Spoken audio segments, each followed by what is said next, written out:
شان ایسی کہ قرآن بھی بیان کرے۔ اللہ تعالیٰ کی بارگاہ میں آپ رضی اللہ تعالیٰ عنہ کا مقام ایسا بلند ہے کہ اللہ تعالیٰ آپ رضی اللہ تعالیٰ عنہ کی رائے کے مطابق قرآن مجید کی آیت نازل فرماتا ہے۔ ترمذی شریف میں حضرت عبداللہ بن عمر رضی اللہ تعالیٰ عنہما سے روایت ہے، تاجدار رسالت صلی اللہ تعالیٰ علیہ وآلہ وسلم نے ارشاد فرمایا، اللہ عز و جل نے عمر رضی اللہ تعالیٰ عنہ کی زبان اور دل پر حق جاری فرما دیا ہے۔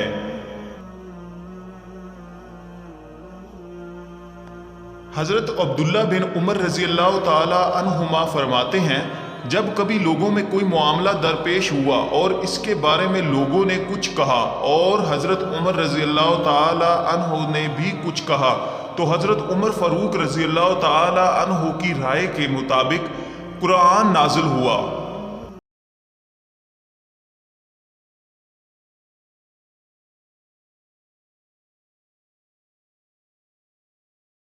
والا آیت کے علاوہ 20 سے زائد آیت ایسی ہیں جنہیں اللہ تعالیٰ نے حضرت عمر فاروق رضی اللہ تعالیٰ عنہ کی رائے کے مطابق نازل فرمایا۔ ان میں سے 5 آیت درج ذیل ہیں۔ مقام ابراہیم کو نماز کی جگہ بنانے کی آیت۔ چنانچہ ایک مرتبہ حضرت عمر فاروق رضی اللہ تعالیٰ عنہ نے عرض کی، یا رسول اللہ صلی اللہ تعالیٰ علیہ وآلہ وسلم، کاش ہم مقام ابراہیم کو نماز کی جگہ بنا لیں۔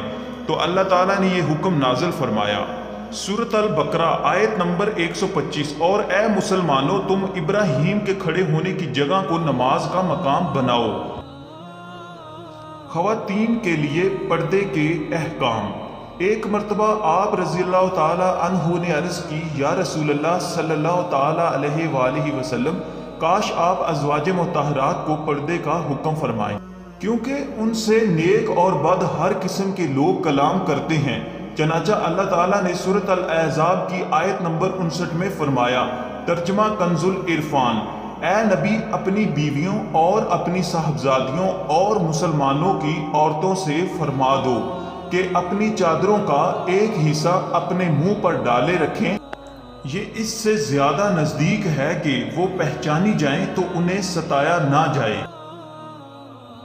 منافقوں کے سردار عبداللہ بن ابی کے مرنے کے بعد آپ رضی اللہ تعالیٰ عنہ چاہتے تھے کہ نبی اکرم صلی اللہ تعالیٰ علیہ وآلہ وسلم اس کی نماز جنازہ نہ پڑھائیں، اور اس کے لیے آپ رضی اللہ تعالیٰ عنہ نے کوشش بھی کی۔